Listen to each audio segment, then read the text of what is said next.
Yeah, I'll react to that. Sure. Hey guys, what's up? McJibbin here, back with another reaction video. You know that whiteboard that's always behind me has had some of my subscribers on it. Obviously, some that have been with me for a long time. I have to use that for my new kind of recommendation list, and so we can figure out a way to sort those out and see how we can watch them. But thanks to all the guys who have, who's been there in every video and have been supporting me for a long time. Thanks, guys. Thanks, guys.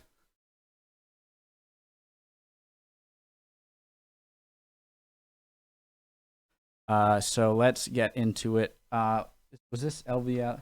Yeah. Again, I pronounced everyone's names wrong. Everyone's name wrong. But LV Alec SS. I know I know that's wrong, but I can never do it right. All right. Collectivization and the Ukrainian famine. Also, remember to let me know in the comments how you guys think I should go about going through the recommendations. Obviously, I can't just go one by one while more recommendations are coming in. I'll never get through them. So we got to figure out some way. But as of right now, start with this one. History Matters original video down at the link to the video down at the top of the description. Go check them out. Collectivization and the Ukrainian famine. 1929. Okay, let's do it. 1929, and the kulaks are in trouble. Who were the kulaks, you ask? Well, the kulaks were farmers, specifically wealthy farmers who lived in the USSR, whose leader, Joseph Stalin, didn't appreciate their acquired wealth or their objections to his policies. The policy that the kulaks... I'm just picturing the salmonella. If you haven't, you're not going to know what I'm talking about if you haven't seen the salmonella banana company video where Eisenhower gets up and goes, "Commie," and then just breaks your eardrums, and then he just runs and shooting. But that reminded me of it right there. Sorry. Particularly disliked was collectivization. This was the process of forcibly taking land from individual peasant farmers and combining them with others under joint control, but under the close watch of the government. These farms, kolkhozes, were ideally supposed to be more efficient and could produce much more food for the growing cities of the Soviet Union. Shockingly, peasants who had been given their land by Lenin were unhappy at having it taken away from them, so naturally they resisted. These people weren't given much of a choice though, and many were either deported, beaten until they acquiesced, or were simply shot. Over the next 3 years, over 300,000 kulaks were deported either to faraway settlements or to work camps. So collectivization had one major flaw. It didn't work. Crop yields on collective farms were lower than individually held ones, and in 1931 and 1932 grain yields dropped precipitously. There were many reasons for this, such as bad weather, pests, and the fact that people with farming knowledge had just been sent to work camp. The decline in crop yields was particularly severe in Ukraine, which had seen much higher rates of collectivization. Shockingly, without crops there was less food, and less food meant starvation and famine. Stalin was further embarrassed but what about us?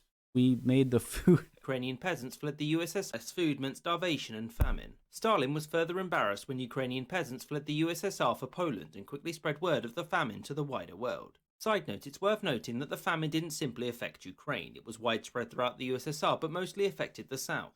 So how did the Soviet government respond to the famine? The government created a bread ration for major cities like the Ukrainian capital of Kharkiv. Can we just appreciate how well respond to the famine? The government... History Matters with just a few lines can obviously this is depicting a famished person, malnourished, but just basic drawings with just a few little eyebrow touches or how the eyes are looking.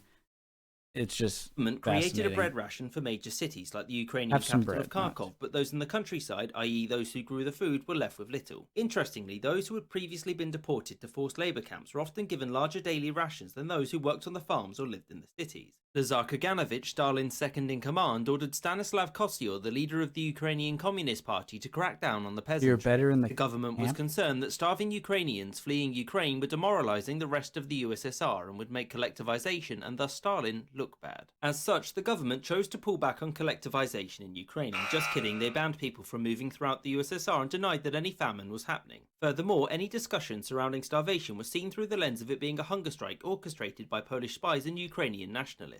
Also, during the famine, the Soviet Union... Did he just do it? His policies created a famine, and when it was starting to leak out in the wider world, and his upper echelon kind of commanders or whatever around him he's just like, oh, it's a hunger strike. That rubbing salt in the wound, that's terrible.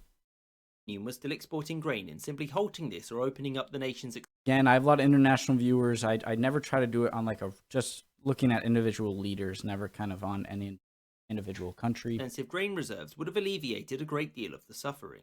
Stalin didn't want to, though, since the money raised from selling grain was used to build heavy industry across the nation. This period, known as the Holodomor or the Terror Famine, continued until 1933. Although I'm pretty sure I don't think Stalin is looked very kindly upon him, even in Russia present day, right? And crop yields began to increase and were able to feed the now much lower population. Estimates vary, but the death toll of the famine in Ukraine is considered by historians to be at about roughly 3 million. In fact, when the USSR conducted a census in 1937, the figures for the population were lower than anticipated, and so Stalin had those who compiled it shocked. The big debate surrounding this event is whether or not it should be labelled as a genocide, and to what extent who was responsible. That, however, is a debate for another video. I hope you enjoyed this episode, and thank you for watching. Thank you for making... Wow, that's crazy. I learned something. Thanks for the recommendation. Let me guys know in the comments how more recommendations or how I should go about doing it. I have some of my own ideas, but I'll try and test them out, see what you guys like. Stay tuned, hit that bell icon, hit that subscribe button, go check out History Matters. See you guys next time.